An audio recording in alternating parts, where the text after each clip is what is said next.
ବର୍ତ୍ତମାନ ଆମ ଗହଣରେ ଜଣେ ବେଶ ଅନୁଭୂତି ସମ୍ପନ୍ନ ବ୍ୟକ୍ତିତ୍ୱ ଅଛନ୍ତି। 2 ମିନିଟ୍ କିଛି ଗୋଟେ କହିବେ ଆଉ ଭିକାରୀ ଚରଣ ପ୍ରଧାନ ଆଜ୍ଞାଙ୍କୁ ଅନୁରୋଧ କରୁଛୁ 2 ମିନିଟ୍ରେ ତାଙ୍କର ବକ୍ତବ୍ୟ ପ୍ରଦାନ କରିବେ। 27ତମ ବାର୍ଷିକ ଉତ୍ସବ ପାଳନ ଶ୍ରୀ ଅରବିନ୍ଦ ସାଧନା କେନ୍ଦ୍ର ଟ୍ରଷ୍ଟ ଶଙ୍କର ଟିଗିରା କୋଟି କୋଟି ନମନ।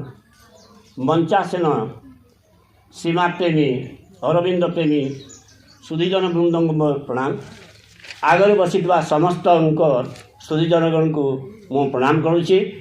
ମୁଁ କ'ଣ ଆଉ କହିବି କି, ପ୍ରକୃତରେ ମୁଁ ଏଇ ବାଟରେ ଯାଆସ କରୁଛି ସବୁବେଳେ, କିନ୍ତୁ ଏଇଟାକୁ ଶଙ୍କର ଟିଗିରା ବୋଲି ମୁଁ ଦେଖିଛି, ଗୋଟେ ଲେଖା ବି ହେଇଛି ସେଇଠି।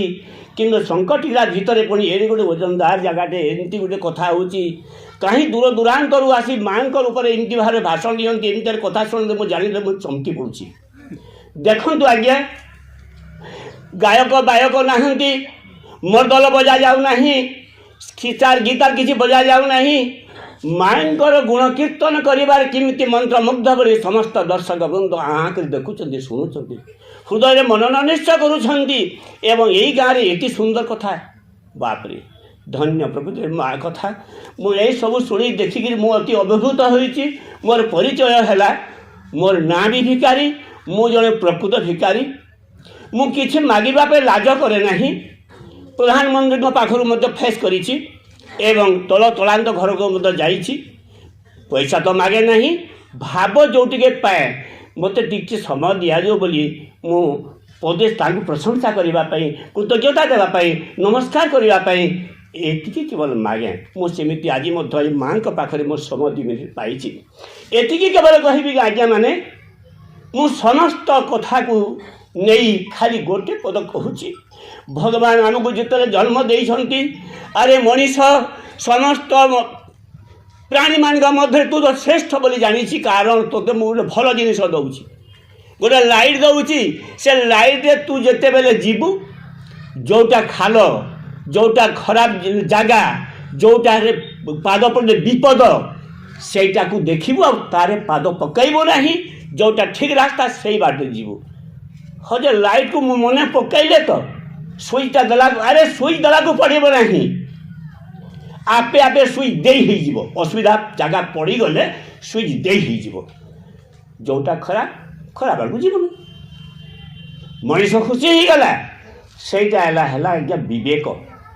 ଭଗବାନଙ୍କୁ ବିବେକ ପ୍ରଦାନ କରିଛନ୍ତି ଏବଂ ତାହାକୁ ପରୀକ୍ଷା କରିବା ପାଇଁ, ବିବେକ ବଳିଷ୍ଠ ନା ବିବେକ ତାକୁ ସେ ପଛଉଛି, ତାକୁ ପରୀକ୍ଷା କରିବା ପାଇଁ ଗୋଟେ ମନ ଦେଇଛନ୍ତି।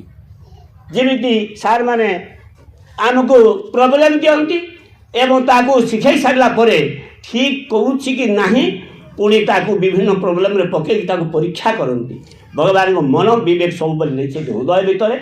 ଧରନ୍ତୁ ମୋର ମନର ବଳରେ ମୁଁ ଯାଇଛି ରାତିରେ ଜଣଙ୍କର ବାଡ଼ିରୁ ତରଭୁଜଟେ ଚୁରେଇ ଆଣିବି।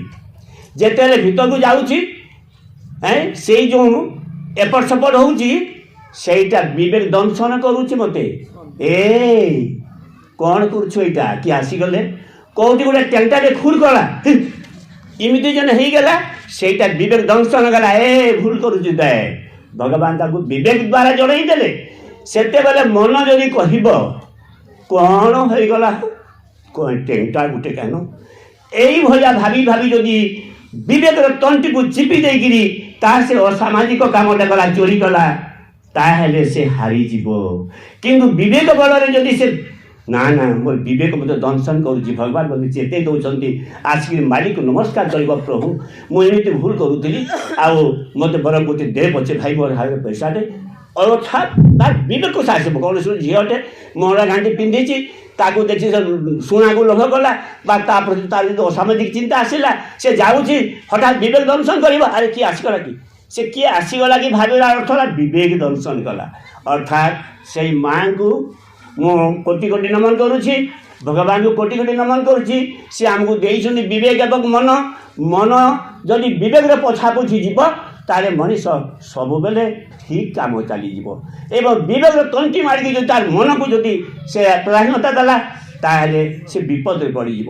ତେଣୁକରି ଏଇଭଳିଆ ଗୋଟେ ଜାଗାରେ ଏତେ ସୁନ୍ଦର ଭାବରେ ମଣିଷର ଚରିତ୍ରକୁ ସଂଶୋଧନ କରିବା ପାଇଁ ମାର ଆଶୀର୍ବାଦକୁ ସମସ୍ତେ ନେଇଛନ୍ତି। ମୁଁ ଆସି ଆଜି ଅତି ଆଶ୍ଚର୍ଯ୍ୟ ହୋଇଯାଉଛି ଯେ ବହୁତ ବଡ଼ ବଡ଼ ସଭାକୁ ଯାଇଛି, କେତେ ପ୍ରକାର ମନକୁ ଆକର୍ଷଣ କରିବା ଘଣ୍ଟ ଶଙ୍ଖ ମୃଦଙ୍ଗ କେତେ ବାଜୁଥାଏ, ସେଇଠି ବରଂ ଅନେକ ଲୋକ ଚେଁ ଚାଁ ହେଉଥାନ୍ତି ପଛକେ। ଏଇଠି ଆଜ୍ଞାମାନଙ୍କର ଏଇ ସବୁଯାକ ଗୁଣମୁଗ୍ଧ କଥା ଗୁଡ଼ିକ ଯାହା ଶୁଣି ସମସ୍ତେ କେହି ସୁନ୍ଦର ଭାବରେ ସମ୍ମାନରେ ଶୁଣୁଛନ୍ତି। ଏବଂ ଭଗବାନ କରନ୍ତୁ ଏହି ସଙ୍କଟର ଉଦାହରଣ ହୋଇ ପ୍ରକୃତିରେ ମାର ବାଟ ପ୍ରଚାର କରି ଏଇ ଆମର ମନକୁ ସଂସ୍କାର କରୁ, ହୃଦୟକୁ ସୁନ୍ଦର ଭାବେ ନିର୍ମଳ କରୁ ଏବଂ ମଣିଷ ହୃଦୟରେ ଅମାନୀୟ ଗଣ କେବେ ନ ଆସୁ, ସବୁବେଳେ ସେ ମାନବୀୟ ଗୁଣକୁ ପ୍ରାଧାନ୍ୟତା ଦେଇ ସେ ମଣିଷ ଭଳି ମଣିଷ କାମ କରୁ ଏବଂ ଯେଉଁଠୁ ସେ ଆସିଛନ୍ତି ସେ ଭଗବାନଙ୍କ ପାଖକୁ ସେ ଗର୍ବାର ସହିତ କୃତଜ୍ଞତା ଦେଇ ସେ ସାଳକୁ ଫେରିଯାଉ। ଧନ୍ୟବାଦ ମାନନ୍ତୁ। ଆପଣମାନଙ୍କର ଏହି ଅନୁଷ୍ଠାନକୁ ମୁଁ କୋଟି କୋଟି ନମନ କରୁଛି ଏବଂ ପ୍ରକୃତିରେ ଏହି ପ୍ରକାର ଗୋଟେ ସୁନ୍ଦର ଅନୁଷ୍ଠାନକୁ ଯିଏ ବି ଆସିଛି ଆଉ ଥରେ ଶୁଣିଛି ପରବର୍ତ୍ତୀ ସମୟରେ ନିଶ୍ଚିତ ଭାବେ ଆସିବାକୁ ଇଚ୍ଛା କରିବ, ଏହି ବିଶ୍ୱାସ ମୋର ରହୁଛି। ଧନ୍ୟବାଦ ଆପଣମାନଙ୍କୁ।